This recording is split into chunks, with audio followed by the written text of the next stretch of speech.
Salut, bienvenue dans Jeu de Puissance. On va parler de ce qui s'est passé la semaine dernière.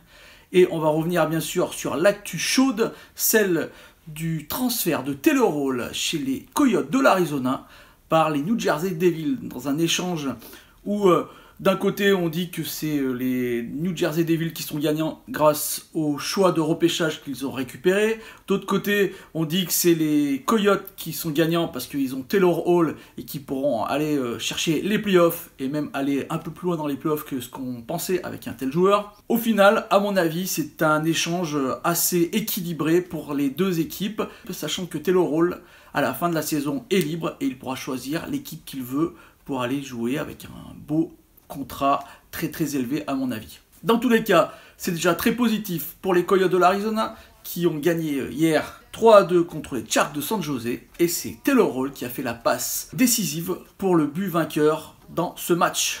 Une petite image assez impressionnante, c'est la deuxième fois que Svechnikov, le russe des Hurricanes de la Caroline, a marqué un but avec le style lacrosse. Comme on peut le voir, c'est très impressionnant. Et il va falloir que les défenses commencent à réfléchir à comment éviter que Svechnikov se retrouve derrière les cages tout seul, parce que derrière, ça fait souvent un but. Si c'est les Maple Leafs qui l'ont emporté hier contre les Sabres de Buffalo, 5-3, avec un super match d'Auston Matthews, il faut aussi pointer que Jack Eichel en est à son 17e match avec au moins un point. Ce joueur est juste incroyable cette saison. On va parler d'Alexandre Texier, je vous ai montré son doublé il y a 3 matchs de cela.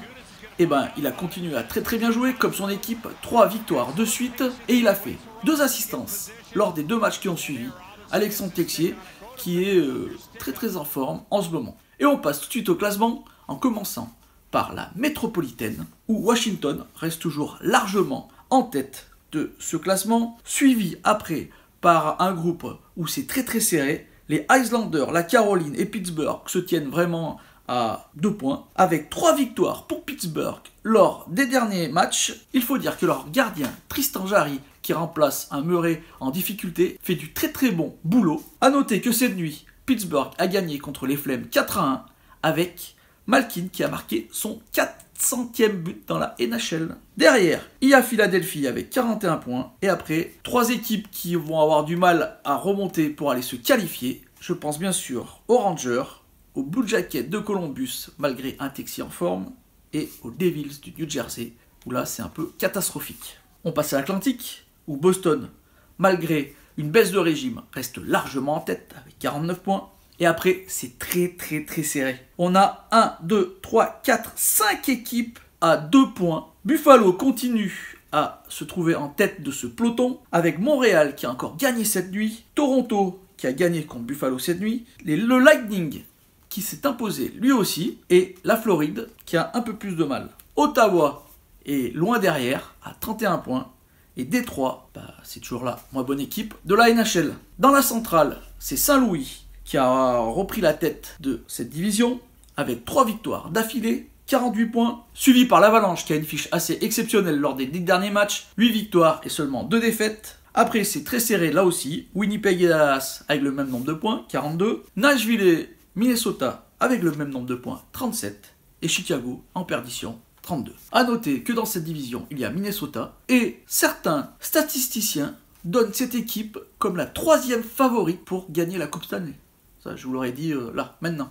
Donc si vous voulez mettre 10 €, ça peut être très intéressant par rapport aux cotes. Et on finit par la Pacifique, l'Arizona qui s'est imposé cette nuit, est en tête avec 44 points, Vegas qui est sur une bonne série de 3 victoires de suite, ils se sont imposés contre Minnesota 3-2 cette nuit, 43 points, Edmonton, qui a vraiment beaucoup plus de mal, 3 victoires seulement sur les 10 derniers matchs, ont descendu donc au classement logiquement. Ils ne sont plus que 3e à 42 points, suivi de près par les Flames de Calgary. C'est pas terrible les Flames encore. Et Vancouver qui a eu plus de mal cette semaine, 3 défaites de suite. Et on finit par les Sharks qui sont dans la misère étrangement, suivi de près par les Kings de Los Angeles. Ça va se battre pour les dernières places, là avec ces 3 équipes. La dernière équipe est Anaheim. Voilà, j'espère que cette vidéo vous a plu. Si c'est le cas, n'hésitez pas à me faire un petit like, un petit commentaire ou à la partager. Moi, je vous dis à bientôt pour de nouvelles news de la NHL. Ciao!